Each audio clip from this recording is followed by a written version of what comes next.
Poverty is a major macroeconomic indicator that the government wish to keep under control. It is a key indicator used to assess the general well-being and wealth within a nation and is a fundamental source in creating political and economic policies. Poverty is a broad variable that can be interpreted and defined in numerous different ways. The Australian Council of Social Service focus largely on policy towards reducing poverty and inequality within Australia. They state that poverty is an enforced lack of socially perceived necessities. Their definition has three core elements: a lack of necessities, the necessities must be socially defined, and that the lack of necessities is caused by limited material resources. A major problem with this definition is that it can easily be interpreted in different ways and may be different for different countries and people. Thus, poverty can be classified under two headings: absolute and relative poverty. Absolute poverty is caused by limits to income, which prevents people from being able to obtain the minimum means necessary for survival. The problem with this is the question of what constitutes a necessity. The term relative poverty has become more popular and appropriate, especially for cross-comparative studies, as it socially defines the necessity suitable to each place. What an Australian may consider a necessity may not be a necessity elsewhere. Therefore, when comparing and measuring poverty, one must be extremely careful and make sure the definition is appropriate in order to accurately measure poverty. The government attempted to clarify their definition of poverty by implementing a poverty line. Relative poverty is measured by drawing a poverty line at an income level considered necessary to maintain an acceptable standard of living. Axos state it is 50% of the median household income. In 2014, Axos stated that the median income poverty line for a single adult was $426.30 a week. For a couple with children, it was $895.22 a week. Thus, this shows that it takes into account the relative situations that households are in to make it a fairer and more accurate representation. By having an income-based poverty line, it allows the government to set baselines which are simple to update and understand. Measuring poverty this way has its limitation. It only reveals the number of people below a certain level of income, not actually how far below they are, or the severity of the problem. Looking at the poverty gap may be more of a suitable way of measuring, as it can lead to appropriate policy to tackle those at the bottom. Secondly, most of the data is measured using surveys. Surveys naturally have limitations in their scope and methodology. Axos will use a survey of 14,000 households to gain a representation of their entire population. There may be a large non-response rate from those questioned, which introduces a systematic bias. For example, those questioned, there may be a low response from those under the poverty line, leaving them undersampled. Accuracy issues like this create validity problems for the statistics as a whole. Another way of measuring poverty, other than based on income, is the Human Development Index.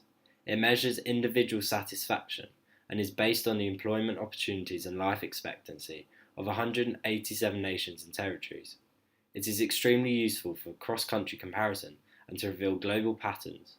However, HDI is a very simplistic measure that misses out various variables, preventing it from being truly reflective of human development. For example, in order to improve its rankings, the nation could simply invest in one of the factors.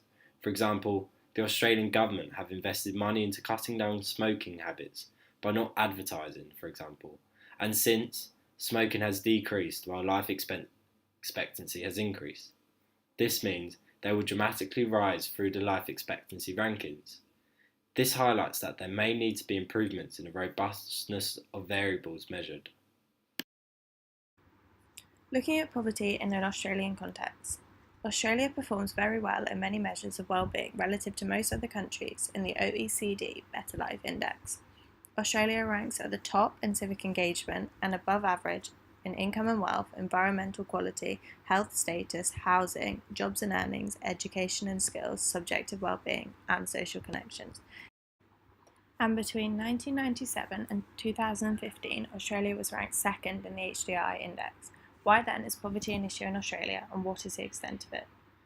In 2003 to 2004, 11.8% of Australians lived in poverty, according to statistics cited by the Social Policy Research Centre. By 2014, that number had crept up to 12.6%. 2.99 million people, which is 13.3% of the population, were living below the poverty line, according to the Council of Social Service, after taking into account the housing costs.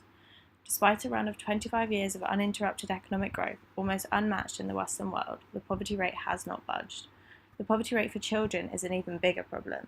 Of the 3 million people living in poverty in Australia, 731,000 are children. This means 1 in 6, or 17.4% of children under the age of 15, lives in poverty. So what does this mean for Australians?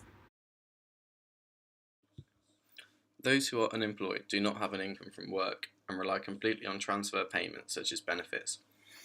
With low disposable income, people may struggle to afford even basic necessities such as sufficient food and housing. Those in employment are more likely to have a greater level of disposable income and can afford necessities. If benefits to the unemployed are not great enough, people are likely to slip into relative poverty. Work for the dole was announced by the Australian government as a core requirement for 18 to 29-year-olds who have been registered in job services for at least 12 months. They have an annual activity requirement that means they have to complete between 30 to 50 hours per fortnight in a suitable activity for 6 months. The Work for the Dole programme aims to match up job seekers with activities where they can gain skills and experience. This is aimed at helping people become more employable in the long run. If this scheme is successful, it will lead to a larger workforce, with those previously unemployed now employed. These people would have a higher income, alleviating poverty. This would also have knock-on effects for the economy as a whole, including a positive multiplier effect. The initial increase in spending works as an injection into the circular flow of income, meaning more money is spent in the local and national economy. This means businesses make more money and are more successful. These businesses can invest more and grow, and also pay their workers more, benefiting more people. This general increase in income levels would also lead to greater tax receipts for the government, allowing for further structural investment to continue the process. This would also reduce the nationwide reliance on welfare, meaning the government can invest elsewhere. For example, in food subsidies for impoverished families, or providing free school meals for disadvantaged children. Evidence suggests that a history of unemployment makes it more likely that individuals will be unemployed in the future. The proposed results from the programme target full employment by reducing frictional and structural levels of unemployment. The scheme also aims to improve job matching. The objective of the Working for the Dole policy is to increase employability by giving work-like experience to the unemployed, allowing for an improvement of their job prospects. Indeed, René Leon, the former Employment Department Secretary, argued that Work for the Dole has experienced very positive outcomes, citing a survey that found more than 2/3 of participants said it had improved their desire to find a job, ability to work for others, self-confidence, work-related skills, and understanding of the workplace. However, the Working for the Dole scheme has also been shown to be flawed, and has created negative consequences for the unemployed and the workforce. The programme favours unskilled work with little opportunity for training, which may impede the integration of the unemployed into gainful work.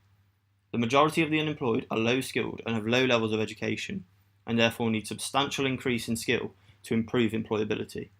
The short-term programmes are therefore not enough to increase the skills of most unemployed to a desired level, and any skills that are gained are unlikely to be demanded by the labour market. In fact, the Department of Employment and Workplace Relations limits the amount of money community work coordinators can spend on training, allowing for no more than 12% of the money allocated for direct work experience costs. The implications of this are portrayed in a 2003 report by Anne and John Neville, in which 95% of community work coordinators said they would like to incorporate more training in their projects than is allowed under departmental guidelines. Without more training, participants in the projects are unlikely to gain the skills necessary to move from welfare to work. As such, the success of the programme is limited. Only 14% of the participants end up in full-time jobs, and only 1/4 stay in work 3 months after the programme is finished. Furthermore, in a study led by Jeff Borland, it was found that participants of the programme were actually no more likely to move off welfare payments within 12 months than those receiving welfare payments who do not partake in the programme. A further flaw of the programme is that it does not increase the long-term availability of jobs. It is only when extra jobs become available that people who are unemployed can move into sustainable employment. Instead, the programme is only offering a limited period of employment. Indeed, in August 2016, despite employment being at a 3-year low of 5.76%, there has been a continuous decline in full-time employment, particularly in the 15 to 24 age bracket. By encouraging work as welfare rather than welfare to work, the Work for the Dole programme has failed to give participants the skills they need to find employment in the private sector. We suggest some alternative long-term approaches to alleviate poverty. For example, education. Education alone will not build or buy you a house, nor will it put food on the table. However, it provides means for employment and higher incomes. Education in a wealthy country like Australia will be useful because jobs are better paid and more specialised. Education improves one's skill set and allows them to build a sustainable future. It makes people more employable and they can gain access into different sectors of work. This will increase their household incomes to the point they can stop relying on welfare. It will also reduce unemployment and alleviate the strain placed on the economy. One must note that education does not necessarily mean people will be helped out of poverty. They must proactively utilise their education to help themselves. Behavioural economics is becoming increasingly significant in shaping public policy. It is widely studied that impoverished people are not always rational and often do not act in their long-term self-interest. The poor do not make worse economic decisions because they are irrational, but because they have more at stake when making decisions and often feel powerless. Policymakers could focus on nudging the poor, indirectly influencing their decisions. The behavioural idea suggests that whilst in poverty, it is tough to make good decisions. As mentioned, education is a beneficial way to improve your situation. Thus, as seen in the US, sending texts to parents and students to make sure they do not drop out or they complete their homework may be a light, costless nudge in the right direction. However, nudging alone will not fix poverty, but it might help.